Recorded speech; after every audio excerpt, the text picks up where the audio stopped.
বলেছেন যে ভ্যাকসিন দিয়ে, একদম তাই।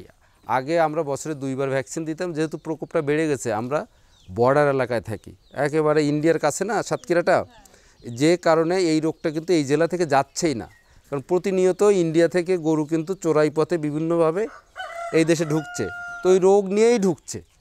তো ওই রোগটাই কিন্তু ভাইরাস যেমন বাতাসের মাধ্যমে ছড়াচ্ছে, মশার মাধ্যমে ছড়াচ্ছে, মানুষের মাধ্যমে ছড়াচ্ছে। আপনি হাটে থেকে গরু কিনছেন, ওই হাটে যত গরু আছে, একটা অসুস্থ গরু থাকলে সব গরুর ভিতরে ভাইরাসটা চলে যাচ্ছে, ঠিক আছে?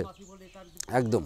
তো আমরা আমাদের বাড়িতে যে গাভীগুলো আছে, এটা তো আমরা ঠেকে শিখে গেছি আশেপাশে দেখে, আর উপায় নেই। এখন ডাক্তারদের কথা আর ফেলতে পারছি না। এখন বছরে 3বার, সেটা গভর্নমেন্ট ভ্যাকসিন যদি পাই ভালো, গভর্নমেন্ট ভ্যাকসিনটা পেলে হবে কি আমাদের একটু সাশ্রয়ী হবে, এবং এটা কিন্তু আমাদের সরকারি এই উপজেলা প্রাণী সম্পদ অফিসে পাওয়া যায়। আর যদি নিতান্ত ওটা সাপ্লাই কম যদি থাকে, সেক্ষেত্রে আমরা বেসরকারি ভ্যাকসিনটা দেবো, সেটা লাগতে পারে একটু দাম বেশি। এবার আহামরি দাম বেশি যে তা কিন্তু না, হয়তো 200 টাকার ভিতরেই আমরা ভালো ভ্যাকসিন করতে পারবো। তাহলে বছরে আমরা 3বার এই জরা রোগের ভ্যাকসিনটা যদি দিই, পাশাপাশি আরেকটা রোগ হচ্ছে এলএসডি, এটা নাম শুনেছেন? লাম্পি স্কিন ডিজিজ বলে, অর্থাৎ আপনারা নাম শুনেছেন অন্যভাবে, যে পক্সের মতন ওঠে না, আপনারা পক্স বলেন, বসন্ত। এটা বসন্তের একটা রূপ। এটা হলেও কিন্তু আমাদের গরুগুলো মারা যাচ্ছে, এরও কোনো চিকিৎসা নেই, এটা ভাইরাস দ্বারা। তাহলে এটা বছরে 1বার আমার ভ্যাকসিন দিতে হবে, ঠিক আছে? তাহলে আমার কি কি দাঁড়ালো ভ্যাকসিনের বিষয়টা? এফএমডিটা বছরে 3বার দিব, আর এলএসডি বা জ্বর এই আপনার বসন্ত যেটা, সেটা বছরে 1বার। এইটা দিয়েই আমি নিশ্চিন্ত থাকতে পারবো না। কিন্তু নিশ্চিন্ত থাকার উপায় আপনারা বলেছেন যে আমার খামারে যাতে কেউ রোগ নিয়ে প্রবেশ না করে, ঠিক আছে? আমি যাতে বাইরে একটা অসুস্থ খামার থেকে ঘুরে এসে ওই খামারে প্রবেশ না করি। আমার খামারটা পরিষ্কার পরিচ্ছন্ন রাখতে হবে। আমার যে গোয়ালাটা আছে, যে দুধটা দহন করছে, তার হাতটা যাতে পরিষ্কার থাকে, সাবান পানির ব্যবস্থা করতে হবে, তার আলাদা স্যান্ডেলের ব্যবস্থা করতে হবে, ঠিক আছে? আমরা যদি শুধু এই বায়োসিকিউরিটিটা মেনটেন করি, তাহলে আমাদের রোগের প্রকোপ কিন্তু কমে যাবে। আরেকটা নতুন বিষয় আমি একটু বলবো। ইদানিং দেখছেন যে উনি যেটা বললেন, যে আপনাদের গরু ডাকে আসছে না, বা ডাকে আসলে বীজ ধরছে না, হ্যাঁ, বা ওলান ফোলা রোগ হচ্ছে, বা গিরা ফুলে যাচ্ছে, হ্যাঁ, এটা কিন্তু কমন এবং দিন দিন কিন্তু বাড়ছে। এবং এখান থেকে 10 বছর আগে কি জরা রোগে গরু মরতো? কিন্তু এখন মরছে কেন? তাহলে ভাইরাস শক্তিশালী হয়ে গেছে।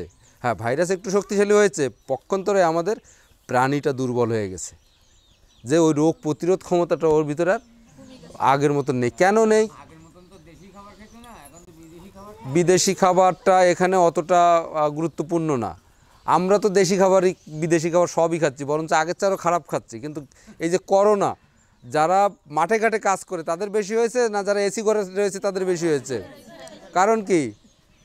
কারণ শরীরে রোগ প্রতিরোধ ক্ষমতার জন্য এই রৌদ্রটা একটা গুরুত্বপূর্ণ ব্যাপার। কারণ এই রৌদ্র যদি আমাদের শরীরে লাগে, তাহলে ভিটামিন ডি তৈরিতে সাহায্য করে। আর রোদ না লাগলে কিন্তু ভিটামিন ডিটা অত ভালো তৈরি হয় না। যেই তৈরি না হয়, সেই আমি দুর্বল হয়ে যাচ্ছি। তাহলে আমাদের গরুগুলোকে একটু রোদ লাগাতে হবে, এবং একটু এক্সারসাইজ করতে হবে, হাঁটাতে হবে। সেটা কিভাবে সম্ভব? সম্ভব কি?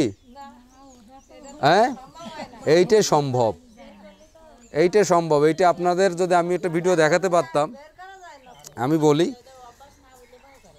আমার শ্বশুরবাড়ি এলাকা আছে শাহপুরের দিকে, এই যে থুকলো শাহপুর আছে না, ওখানে একটা এনজিও এই কাজটা করেছে। প্রত্যেকের গোয়ালে অল্প একটু জায়গা নিয়ে তারা বাঁশ দিয়ে ঘিরে দিয়েছে, এবং সেখানে একটু বালি দিয়ে দিয়েছে যাতে কাদা না হয়। উপরে কিন্তু ছাউনি টাউনি না, খোলা। ওই গরুটার গলায় দড়ি থাকবে না, সে গোয়াল থেকে বেরিয়ে ওখানে থাকবে, ওখানে খাওয়ার জায়গা আছে, সারাদিন কিন্তু ওখানে থাকবে। রাত্রে সে গোয়ালে উঠছে, রাত্রে গোয়ালে না উঠলেও কোনো সমস্যা নেই, কিন্তু ওই যে একটু সে হাঁটাচলা করলো, ওই যে রোদ লাগালো। তো মাত্র 2 বছরের পরে আমি ওদের কাছে জিজ্ঞাসা করলাম যে আপনাদের রেজাল্টটা কী দাঁড়াচ্ছে? তো বললো এখন আর আমাদের ডাক্তার ডাকা লাগে না। আগে তো যেমন ডাক্তার বেশি টাকা লাগতো। আমি দুধ বাড়ছে, বললো দুধ সামান্য বাড়ছে, কিন্তু ডাক্তার ডাকা লাগে না, এবং ওই যে বীজ দেওয়ার সমস্যা এখন আর আমাদের অতটা নেই। গাভী ডাকলেই 1 থেকে 2বার প্রজনন করলেই সেটা গাভীন হচ্ছে, ডাকে আসতেছে, ঠিক আছে? তো তা এইটে না করলে, আমরা গরুটা গয়লি তুলে রাখছি, একই 10 বছর 15 বছর পরে যখন বিক্রি করবো তখন ছাড়া আর বের করবে এইবার ও তো এমনি তো অকাল হয়ে পড়ি একদম। আপনাদের আর কাউকে যদি এই ঘরে 3টে বছর শুধু হাঁটতে দেবো না আমি, ওখানে দাঁড়ায় থাকবেন আপনি, বাঁচবে 3 বছর সে বাঁচবে না। কিন্তু দেখেন এই গাভীগুলোকে আমরা কিন্তু সেই রকম একটা শাস্তি দিয়ে চলেছি, এবং আমরা তো মানুষ আর তারা তো বন্য প্রাণী। গরু কিন্তু বন্য প্রাণী, তাদেরকে আমরা করেছি, গৃহপালিত করেছি আস্তে আস্তে অভ্যাসের মাধ্যমে, কিন্তু মেইনলি তাদের তো চড়ে বেড়ানোর কথা মাঠ দিয়ে। তো এই যাদের এই সুযোগটা আছে, আমি কেন বলছি এখান থেকে 5 থেকে আর 7 বছরও যাবে না, 5 বছর পরে আমাদের গাভীগুলো আর টিকবে না, তখন এই ভ্যাকসিনও কাজ হবে না, তখন একটার পর একটা রোগ শুধু আসতে থাকবে, কারণ ওর শরীরের ভিতরে কিছুই থাকবে না। ওর মা যে ঘরে, ওর নানি সেই ঘরে, ওর নাতি নাতনি সব এক জায়গায় দাঁড়ানো, ঠিক আছে। তাতে করে দিন দিন যত দিন যাচ্ছে একটা জেনারেশন আসছে, আর ওর ভিতরে কিন্তু ইমিউনিটিটা থাকছে না, রোগ প্রতিরোধ ক্ষমতা একেবারে দুর্বল হচ্ছে, ওর প্রজনন ক্ষমতা হ্রাস পাচ্ছে, ও বাচ্চা দিতে পারছে না, ওলান ফোলা রোগ হচ্ছে যেই সেই, ঠিক আছে। তারপরে পেটের পীড়া হচ্ছে। তাহলে যার যদি সুযোগ থাকে একবার একটু এটি করবেন। আপনাদের এখানে দেখবেন 18 একটা গ্রাম আছে, লালটু নামে এক ভদ্রলোকের খামারে বিদেশি কিছু এনজিও একটা আধুনিক এই শেডটা করে দিয়ে গিয়েছিলো। তা আমাদের অত আধুনিক শেড দরকার নেই, ওখানে অনেক প্রচুর ইনভেস্ট দরকার। আমাদের স্রেফ ধরেন এইটা যদি আমার গোয়ালঘর হয়, এখান থেকে আমি একটু বাঁশ দিয়ে ঘিরে দেবো, ঠিক আছে। প্রথম কয়েকদিন একটু ওই গরুতে গুঁতোগুতি করবে, ওদের অভ্যাস নেই তো, একটার সাথে একটা একটু গুঁতো লাগাবে, মাত্র 7টা দিন, একবারে 7 দিন পরে দেখবেন যে এ আরেকজনের গাছ আটতেছে, ও আরেকজনের গাছ আটতেছে, ঠিক আছে। তো আমার আজকে খুব বেশি কিছু বলার নেই, আমার কথা হচ্ছে আমি মাত্র 3-4টে দিক যদি আমরা একটু খেয়াল করি, যে আমার যদি থাকার জায়গাটা এরকম করতে পারি, আমার বায়োসিকিউরিটিটা যেটা বললাম, যে আমি কোনো অবস্থাতেই গোয়ালে অপরিষ্কার অবস্থায় যাব না, কাউকে দুধ দোহাতে দেব না, কোনো ডাক্তার আসার সাথে আমি ধুম করে আমার গোয়ালে নিয়ে যাব না। ডাক্তাররা কিন্তু সবচেয়ে বেশি ছড়ায় রোগ। তো ডাক্তার আসলেও বাইরে থেকে পরামর্শ নেব, যদি তার গরুটাকে ভিতরে নেওয়ার প্রয়োজন হয় অবশ্যই সে আলাদা স্যান্ডেল, আলাদা কাপড় পরে সে যাবে, অথবা হাত ধুয়ে পা দিয়ে ভালো করে যাবে, ঠিক আছে। এইবার ডাক্তারদের তো অনেক ডিমান্ড, তাই না? এতগুলো বললে দেখলাম না আপনার গরু। আচ্ছা, আপনাদের এখান থেকে পশু হাসপাতাল তো বেশি দূরে না, একটু পশু হাসপাতালের সার্ভিসটা নেবেন, এইটাও আমার একটা বলার জন্য এখানে আসা। মূলত আমরা বাড়ি বসে থাকি, এর কথা শুনি, ওর কথা শুনে আমরা কিন্তু বিভ্রান্ত হই। আপনাদের এখানে যে প্রাণী সম্পদটা অফিস আছে, সেখানে গেলে পরামর্শ কি টাকা নেয়? পরামর্শ নিতে গেলে কিন্তু টাকা নেয় না, বরঞ্চ ভ্যাকসিনটা আপনারা কম মূল্যে পাচ্ছেন, যদি কিছু ওষুধ থাকে সেটাও আপনারা বিনামূল্যে পাচ্ছেন ওখান থেকে, ঠিক আছে।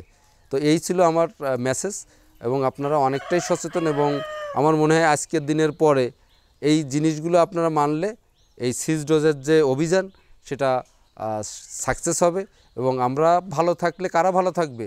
সমগ্র দেশ ভালো থাকবে, না? আমাদের মাননীয় প্রধানমন্ত্রীর যে স্বপ্ন সোনার বাংলা গড়া, এটা যদি আমরা খারাপ থাকলি তার কি সোনার বাংলা হবে? প্রত্যেকটা মানুষ আমরা সোনার মতন হয়ে যাব, তাই তো সোনার বাংলা হবে। তাই এই প্রচেষ্টায় সবাইকে অংশগ্রহণ করতে হবে। তো সবাই ভালো থাকেন, সুন্দর থাকেন, সুস্থ থাকেন। আর কারো কোনো প্রশ্ন থাকলে বলেন, কোনো কিছু জানার থাকলে বলেন।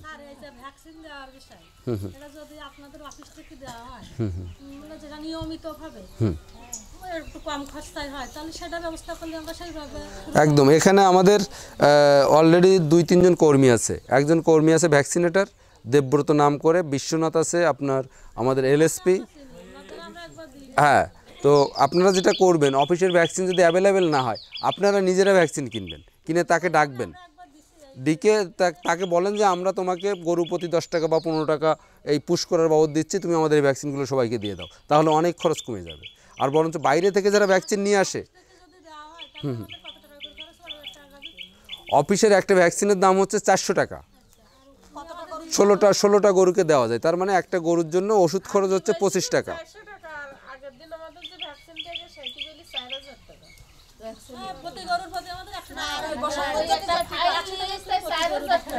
আচ্ছা আচ্ছা, আমি বলি, এই জায়গায় তো জানতে হবে সেটা কি সরকারি ভ্যাকসিন? না, সরকারি ভ্যাকসিনটা 25টা গরুর জন্য দাম হচ্ছে 4300 টাকা, 4000 টাকা দিতে পারবে না, ঠিক আছে। 25টা গরুকে দেওয়া যায়, সেই ভ্যাকসিনটার দাম হচ্ছে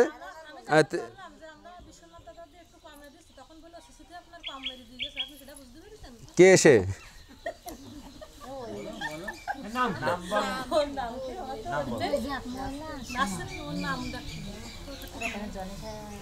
আচ্ছা আরেকটা আছে আরেকটা কোম্পানির ভ্যাকসিন আছে সেটা 100 টাকার ভিতরে হয়ে যাবে মনে হয় সেটা সম্ভবত কোন কোম্পানিটা নিয়ে আসছে সেদিনকে আমার ওখানে আসছিল তাদের স্কোয়ার মনে হয় সম্ভবত ওটা